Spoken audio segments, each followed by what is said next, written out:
বাংলাদেশে আমরা যে কদিন ছিলাম তার মধ্যে বেশিরভাগ দিনই আমাদের কোথাও না কোথাও দাওয়াত থাকতো।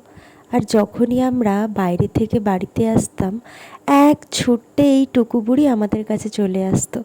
এমন একটা ভাব যেন ও আমাদের জন্যই অপেক্ষা করে বসে থাকতো। আর সেদিন আমরা গেছিলাম রহনপুরের এই ছোট্ট বাজারটাতে। জায়গাটা খুব ছোট্ট, আর বাজারটাও আরও ছোট্ট। তাই সেখান থেকে যেটুকু সামান্য পাওয়া যায় এই টুকু বুড়ির জন্য এই খেলনাটুকু নিয়ে এসেছিলাম আমরা। আসলে আমরা যখন বাংলাদেশে যাব তখন আমরা জানতামই না যে বাংলাদেশে এসে এরকম একটা মিষ্টি পুচকির সাথে আমাদের পরিচয় হবে। তারপর এই খেলনা বাটি আর এই ছাতাটা পেয়ে সে যে কি খুশি! সারা দিন এই ছাতাটা মাথায় দিয়ে টলমল পায়ে গোটা বাড়িটা ঘুরে বেড়াতো টুকু বুড়ি। ও আর তার সাথে আবার গুনগুন করে গানও গাইতো।